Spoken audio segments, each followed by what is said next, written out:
Hello friends. तो चलिए आज मैं आपको चैप्टर नंबर 14.2 क्लास 9 का क्वेश्चन नंबर 3 बताने जा रहा हूँ। तो चलिए स्टार्ट करते हैं। क्वेश्चन दिया है द रिलेटिव ह्यूमिडिटी को हम हिंदी में क्या कहते हैं मैं बता देता हूँ पहले, जिसे हम हिंदी में कहते हैं सापेक्ष आर्द्रता। क्या कहते हैं? सापेक्ष आर्द्रता। ठीक है फ्रेंड्स। और यहाँ पे ये परसेंटेज में होगा शो, क्योंकि हम यहाँ पे जितना भी बताएंगे सारा परसेंटेज में शो होगा। ठीक है फ्रेंड्स, जितने भी नंबर्स दिए गए हैं। आगे पढ़ते हैं। The relative humidity of a certain city for a month of 30 days was as follow. तो यहाँ पे हमें ये बताना है कि 30 दिन वाले जो महीने में एक नगर की सापेक्ष जो आर्द्रता होती है वो क्या है, जो यहाँ रही है जो बताया जा रहा है वो क्या है, हमें ये बताना है। ठीक है, अगला पढ़ते हैं। जैसे नंबर दिए गए हैं इनको छोड़ो, आगे हम पढ़ते हैं। First point, construct a ground frequency distribution table. देखो इन्हें साफ बोला है कि हमें कंस्ट्रक्ट करना है ग्राउंड फ्रिक्वेंसी डिस्ट्रीब्यूशन टेबल में विथ क्लासेस 84 से 86, 86 से 88 एक्सेट्रा। तो देखिए यहाँ पे 84 से 86, 86 से 88 क्या है मैं ये बता देता हूँ। यहाँ पर ये बताया जा रहा है, यहाँ पे 84 से 86, इसका मतलब ये क्या है? क्लास इंटरवल है, जैसे हम कहते हैं क्लास इंटरवल यानी कि वर्ग अंतराल। तो यहाँ पे देखिए इन दोनों का डिस्टेंस कितना है? 2 नंबर का, क्योंकि देखो 84 से यानी 84 से 86 तक कितना हो गया? दो नंबर का यानी 2 डिजिट का फर्क है, तभी तो 86 आएगा। यहाँ पे भी देखिए 86 से 88 यानी 2 डिजिट का। तो इसमें बोला जा रहा है कि हमें ऐसे नंबर 84 से 86 तक स्टार्टिंग करने हैं यहाँ पर, और फिर 86 से 88 देखो बारी बारी से इसे लास्ट तक ले जाना है जहाँ पर ये सारे नंबर हमें मिल जाएं इसके अंदर। तो देखिए हमने 84 से लेकर टोटल 100 तक ले लिया 2 के डिस्टेंस से। तो देखिए 84 से 86, 86 से 88, 88 से 90, 90 से 92, 92 से 94, 94 से 96, 96 से 98, 98 से 100 यानी 98 से 100। तो आपको समझ में आ गया होगा ना 1000 रुपीज़, जैसे कि आ गए यहाँ पर 1000। तो अब यहाँ पर क्या बोला जा रहा है कि हमें इतने से लेकर इतने के बीच में सारे नंबर आ जाएंगे, हमें इनकी क्या करना है? फ्रिक्वेंसी बतानी है। और आप जानती हैं मैं आपको टैली मार्क जरूर बताता हूँ, क्योंकि आपको मैंने पहले बता दी कि टैली मार्क जितना इंपॉर्टेंट होता है वो इतना इंपॉर्टेंट होता है कि आप फ्रिक्वेंसी जिंदगी में कभी गलत नहीं करोगे अगर टैली मार्क अगर आप बनाते हो तो। ठीक है फ्रेंड्स, तो चलिए अपन बिना देरी करे स्टार्ट करते हैं। उससे पहले हेलो फ्रेंड्स, मेरा नाम है सौरभ मित्र, आपको स्वागत करता हूँ आपके अपने YouTube channel S S Saraswati 9 classes में।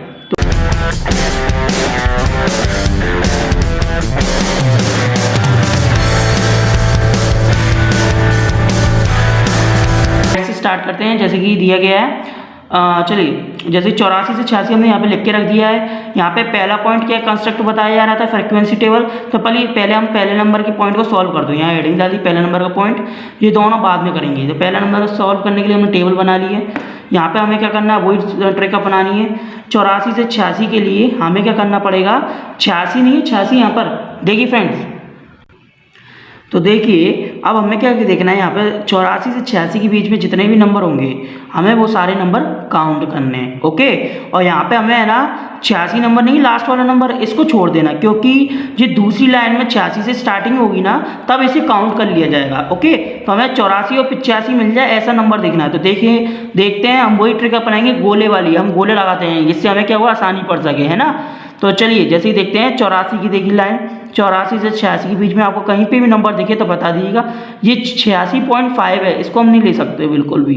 ठीक है, तो देखिए यहाँ पर तो नहीं है, यहाँ नहीं है, यहाँ नहीं है, यहाँ नहीं है। हाँ देखिए ये रहा 84.9। तो ये 84.9 दिख रहा है आपको, ये 84.9 जी आपका क्या हो गया? एक टैली मार्क हो गया। तो अपन ने एक लगा दिया, टैली मार्क लगा दिया ना आसानी से। आगे देखो, आगे है क्या?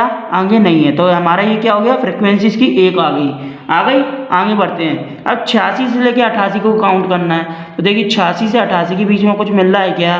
देखो 86, देखो जीरा, ये 86.5 दिख रहा है, एक जी मिल गया, एक हो गया जी। तो एक टैली मार्क लगा दिया यानी वो मिलान चिन्ह। ठीक है, फिर फ्रिक्वेंसी भी अभी देखते हैं अपन। 86 के देखो आगे बढ़ते हैं, 86 के आगे देखिए 86 के आगे 88 से पहले यानी यहाँ पे नहीं है, यहाँ नहीं है, यहाँ नहीं है, यहाँ नहीं है, यहाँ नहीं है। देखिए आगे बढ़े आगे बढ़े नहीं है। तो इसका मतलब ये हुआ इसकी फ्रिक्वेंसी यानी बारंबारता एक हुई। अगला 88 से लेके 90 यानी कि 88 से 90 के बीच में देखना है। तो 88 से 90 के बीच में देखते हैं, चलिए फटाफट हमें दिख जाता है क्या नहीं। 88 88 88 88 देखिए आगे बढ़िए देखिए फ्रेंड्स, आपको मैं आपकी इन्फॉर्मेशन के लिए बता देता हूँ। 88 से 90 के बीच में 88 से 90 के बीच में दो नंबर आएंगे, एक तो नंबर 0 और एक नंबर है हमारा 0। तो वो 89.2 देखो 88 से 90 के बीच में, और 89.0 आप तो जानते ही हैं। तो दो नंबर होगा तो दो मिलान चिन्ह आ जाएंगे और यहाँ पे दो फ्रिक्वेंसी आएगी, आ गई। अब अगला बढ़ते हैं 90 से 92 के बीच में। तो चलिए 90 से 92 के बीच में हम ढूंढते हैं ऐसा क्या है नंबर, आज ये देखते हैं। तो देखा हमने यहाँ पर 90 से 92, ध्यान से देखिए फ्रेंड्स, मैं आपको करके भी दिखाता हूँ जिससे क्या होता है आप लोगों को आसानी हो और आप लोग समझ सके। वरना फ़र्क क्या है, मैं बता दूंगा आपको समझने नहीं आएगा अगर मैं ऐसे छाप दूँ तो। मेरे को छापना नहीं है, मैं आपको समझाना है कि जितना अच्छे से आप समझोगे उतना अच्छे से आपको सॉल्व होगा। तो देखिए 90 से 92 में एक आ गया 90.3 है ना। आगे बढ़ते हैं, ये नहीं आएगा, जे भी आपका नहीं गिना जाएगा। आप जानते हैं क्यों नहीं गिना जाएगा, है ना। फिर भी कोई दिक्कत होती है हमें कमेंट्स में बताएं। यहाँ देखिए 90 से 92 के बीच में देखिए, देखते हैं हम यहाँ पर 90 से 92 के बीच में। हाँ देखिए एक तो ये चिन्ह हो गया, जो हमने लगाया नहीं था, अब लगा देते हैं, ठीक है। एक तो ये 90.2 हो गया था, एक यहाँ पे 90.2 और मिल गया हमें, है ना, एक दूसरा जी आ गया। अगला बढ़ते हैं 90 से 92 के बीच में। देखिए 92 के बीच में था, यहाँ 92 जो तो गिन ही नहीं सकते, तो दो मिल गए, तो इसकी फ्रिक्वेंसी कितनी हो गई, 2। अब आगे बढ़ते हैं, है ना, 92 से 94 की ओर। देखो 92 से 94 की ओर बढ़ेंगे। 92 देखिए 92 से 94 की ओर बढ़ते हैं। यहाँ पे देखिए 92 जीरा, एक फ्रिक्वेंसी हमारी मिल गई, एक डंडा लगा दीजिए, है ना। अगला 92 से 94 के बीच में बढ़ेंगे तो 94 गिनेंगे नहीं, आप जानते हैं लास्ट वाला नंबर हम नहीं गिनते, 93 से काउंट होता है ना फ्रेंड्स, आपको समझ में आ रहा है ना। तो देखिए ये रहा 92.3, एक और फ्रिक्वेंसी हमें मिल गई, तो लिए हमने लगा दिया। अब 92 से 94 की तरफ देखिए 93.5, एक और मिल गई, डंडा लगाओ, आगे बढ़ो। 92 से देखो 92.7, एक और मिल गई, फिर से डंडा लगाओ, है ना। 94 के बाद देखिए 93.3 मिल गई। 94 से पहले तो एक डंडा यहाँ खिंच गया, है ना। आगे बढ़ो, जी देखो 92.1, जी हमें मिल गया, एक अलग से डंडा खिंच गया ना फ्रेंड्स। आगे बढ़ो, देखो अब आगे बढ़ते हैं देखिए 92.1, एक और ये मिल गया। तो इस तरीके से 1 2 3 4 5, तो 1 2 3 4 5 6 7 हो गए, यानी फ्रिक्वेंसी यानी कि बारंबारता इसकी 7 है। तो चलिए 94 से 96 का ढूंढते हैं, ढूंढे। तो देखो 94 से 96 का ढूंढने के लिए बारी से फिर से वही करेंगे, जिससे हम गोलों वाले पे ध्यान नहीं दीजिए, बिना गोलों पे ध्यान देंगे। तो 94 वाला लाइन खींचते हैं, जी देखिए 94 से लेके 96 ऐसा दोहराते हैं जिससे हमें याद रहेगा। तो 94 से 96 के बीच में एक चीज मिल गया हमें, है ना। तो एक डंडा खींचा, बड़ा बढ़िया बात है। आगे बढ़ते हैं, अब देखो 94.2, जी देखिए एक और मिल गया फ्रेंड्स, है ना फ्रेंड्स। इस तरीके से एंजॉयमेंट जैसे करते हुए अपन को होता है ना, तो अपन इससे क्या होता है फटाफट कर लेते हैं सॉल्व। तो इसी तरीके से आप लोग भी करा करो, जिससे आपको बहुत आसानी से आपको आ सके, और प्रैक्टिस करा करो।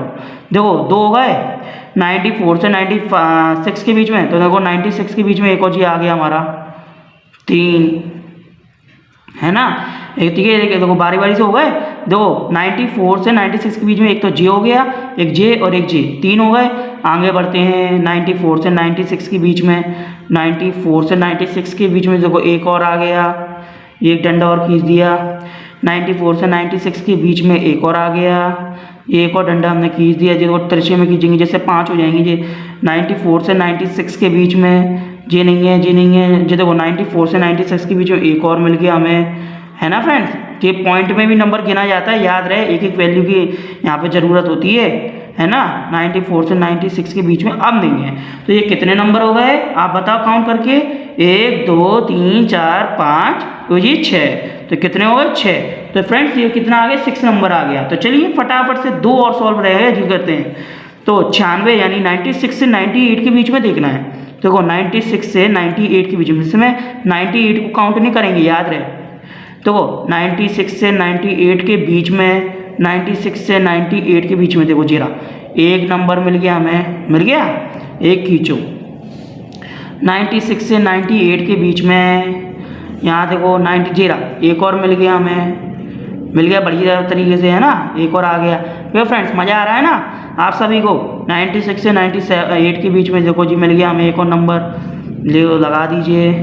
ये देखो एक और मिल गया हमें, लगाइए इसको भी, ठीक है। देखो फटाफट देखो मिलते ही जा रहे हैं। देखो ये देखो मिल गया, इसको तिरछे में खींच देते हैं, है ना। अब यहाँ बचा क्या, 96 से 98 के बीच में देखो एक और मिल गया, 96 से 98 के बीच में। इसके बाद में भी देखो मिल गया 96 से 98 के बीच में। तो इस तरीके से हमें मिल गए कितने, 1 2 3 4 5 6 7, तो जी हमें मिल गए 7, मिल गए कितने, 7। अब फाइनल रह गया 98 से 100 के बीच में। तो देखो जितने भी नंबर बचे हैं, कितने बचे हैं, 1 2 3 4 5 बचे हैं। तो हो सकता है ये 5 ही यूँ, फिर भी अपन एक बार काउंट कर लेते हैं, क्या जा रहा है अपना, है ना फ्रेंड्स। तो चलिए कर लेते हैं, सॉरी माय मिस्टेक, ये 5 नहीं है, 4 हैं, 1 2 3 4। तो ये चारों ही होंगे 98 से 100 के बीच में। देखो 98.1 एक गोला, 98.6 एक गोला, 99.6.2 है ना, तो 98 से 100 के बीच में ही है। तो 98.3 98 से 100 के बीच में ही है। तो कितने हो गए, 1 2 3 4, 1 2 3 4। देखिए यहाँ पे कितना आ गया, 4 आ गया ना। अब इसका क्या करो, फ्रिक्वेंसी का टोटल कर लो। तो मैंने करके रखा है, तो मैं लिख देता हूँ यहाँ पे 30, है ना फ्रेंड्स, जिससे आपको आसानी पड़ सके। तो देखिए फ्रेंड्स आपके सामने मैंने एक टेबल तैयार करके दिखा दी, कितनी अच्छे तरीके से, बढ़िया तरीके से मैंने आपको समझा दिया कि किस तरीके से आपको ये सॉल्व करना है। तो आपको समझने आ गया ना, ये पहला नंबर का हमने सॉल्व कर दिया है। अब पहला नंबर का जब सॉल्व हो गया तो बाकी के दोनों पॉइंट भी हम अच्छे से समझाते हैं। तो आपको अगर यह वीडियो पसंद आ रही हो तो प्लीज़ इसे लाइक कीजिए। आप हमारे चैनल पर अगर नए हैं तो प्लीज़ इसे सब्सक्राइब करे बिना कहीं मत जाइएगा, जिससे आपको डेली की वीडियो की न्यू अपडेट मिलते रहेंगे टाइम टू टाइम। तो चलिए जैसा कि स्टूडेंट चलते हैं हम आगे। विच मंथ और season do you think this data is about. इसमें बोला जा रहा है कि क्या आप बता सकते हैं कि ये आंकड़े, यानी आंकड़े जो डाटा दिए गए आंकड़े किस महीने या ऋतु से संबंधित है। यानी कि बोल रहे हैं कि किस सीजन और मंथ, यानी which month and which season से रिलेटिव, यानी कि क्या कहते हैं अपन अपने ख्याल से बताना चाहिए कि है ना किस मंथ से रिलेटिव और किस मतलब जो आंकड़े हैं ना किस मंथ से और किस ऋतु से रिलेटिव है। तो ठीक है हम बता सकते हैं। तो देखिए मैंने आप लोगों के लिए पहले से ही यहाँ पे टेबल लास्ट में लिख के रखी है, अगर आपको नहीं दिख रहा हो तो आप ध्यान से देख सकते हैं। यहाँ पे these figures are taken in any month of the rainy season. These figures are taken in any month of the rainy season because the relative humidity is high. Because the relative humidity is high. आपको friends इसका मतलब समझने आ गया होगा। ये आंकड़े वर्षा ऋतु के किसी महीने में लिए गए क्योंकि सापेक्ष आर्द्रता अधिक है। मैंने आपके सामने ऑलरेडी आपको लिख के दिखा दिया है। वर्षा ऋतु यानी कि rainy season, because the relative humidity is high, क्योंकि इसकी सापेक्ष आर्द्रता बहुत अधिक है। तो रिलेटिव ह्यूमिडिटी को हम क्या कहते हैं, सापेक्ष आर्द्रता। क्या कहते हैं हम इसे, सापेक्ष आर्द्रता। तो समझने आ गया होगा फ्रेंड्स रीजन। तो सेकंड नंबर का भी हमने आपको सॉल्व कर दिया है। थर्ड नंबर का क्या बोल रहा है, व्हाट इज द रेंज, क्या बोल रहा है, what is the range of this data. तो चलिए थर्ड नंबर का हम यहाँ पे सॉल्व करेंगे। यहाँ पे बोला what is the range of this data, तो लिख लीजिए the range of this data. यहाँ पे हेडिंग डाल देता हूँ, the range of this data is, the range of this data is. आगे बढ़ते हैं। अब देखिए आपको मैं बता देता हूँ, जब भी अपन आपसे पूछा जाए कि what is the range of this data, तो आप ये बता सकते हैं, यानी कि इसका हिंदी में मतलब होता है इन आंकड़ों का परिसर क्या है। क्या होता है, इन आंकड़ों का परिसर क्या है। तो इसमें आप बता सकते हैं जो सबसे ज़्यादा फ्रिक्वेंसी वाली जो रिलेटिव ह्यूमिडिटी हो ना, उसमें से आप है ना सबसे कम वाली रिलेटिव ह्यूमिडिटी को माइनस कर देना। डेट मीन्स आपको मैं बता देता हूँ, आपकी इन टेबलों में इन टेबलों में सबसे ज़्यादा रिलेटिव ह्यूमिडिटी वाली टेबल कौन सी है, आप बता सकते हैं मुझे? तो बताइए फटाफट से। तो देखिए 99.2 सबसे हाईएस्ट है, यानी मैक्सिमम है ना, जिसको हम क्या नाम है 99.2 लिखते हैं, ठीक है, इसको लिख दिया। अब सबसे ज़्यादा में से सबसे कम को हम माइनस कर देंगे, तो सबसे कम यानी 84 से 86 के बीच में होगी। डेट मीन्स हमारे ख्याल से 84.9 है ना, और ये 99.2 जो सबसे हाईएस्ट है, यानी 98 से 100 के बीच में, जो हमने यहाँ पे देखो दिखा दी है आपको। और जो सबसे कम वाली कौन सी है 84.9, यानी कि यहाँ पर कहीं थी, यहाँ पर कहीं थी, मैंने देखी थी, रुको मैं बताता हूँ, ये देखो 84.9। आपको ये भी बता देता हूँ, जब भी आपसे बोला जाए कि the range of this data, यानी what is the range of this data, तो आप क्या करा करो, जितने भी आपके पास ये जो फ्रिक्वेंसी दिख रही है, ये ग्राउंड नट है, आपने ये रिलेटिव ह्यूमिडिटी दी गई है, इनमें सबसे हाईएस्ट रिलेटिव ह्यूमिडिटी को लेना और सबसे कम वाली मतलब लोएस्ट, तो उनमें क्या करा करो, ज़्यादा में से कम को माइनस कर दिया करो। क्या कर दिया करो? माइनस, यानी लेस कर दिया करो। तो लेस करने के बाद आपका क्या पाया जाएगा 14.3, क्या पाया जाएगा 14.3। तो इससे क्या होगा, यहाँ पे ये लेस करने के बाद जो भी यहाँ पे ये नंबर बचा है, वैसे हर बार नहीं निकलेगा ये नंबर, बट हाँ जो हाईएस्ट होगा, मतलब जो हाईएस्ट रिलेटिव ह्यूमिडिटी होगी और जो लोएस्ट रिलेटिव ह्यूमिडिटी होगी, तो इन दोनों को माइनस करने पर जो भी डिस्टेंस बचेगा ना, वो ही इसका रेंज ऑफ दिस डाटा कहलाता है। ये आप गांठ बांध के बैठा लो अपने दिमाग में। ये सबसे इंपॉर्टेंट बात बताइए, अगर जितने भी स्टूडेंट या जितने भी है ना फ्रेंड्स देख रहे होंगे, तो आप समझ लेना, कभी भी आपसे पूछ लिया जाए रेंज ऑफ दिस डाटा, तो आप इस तरीके से इसे सॉल्व कर सकते हैं। तो चलिए फ्रेंड्स, अगर आपको ये बात आपको समझ में आ गई हो, तो चलिए मैं आपसे मिलूंगा नेक्स्ट वीडियो में। तब तक के लिए आप लोगों को गुड लक। और हाँ फ्रेंड्स, जाने से पहले मेरे इस चैनल को या सब्सक्राइब जरूर कर देना, जिससे आपको ये इसी तरीके की वीडियो मैं आपको आगे भी बनाता रहूं और इसी तरीके से आप मुझे अप्रिशिएट करते रहें। तो चलिए मैं आपसे मिलता हूं नेक्स्ट वीडियो में, तब तक के लिए आप लोगों को गुड लक।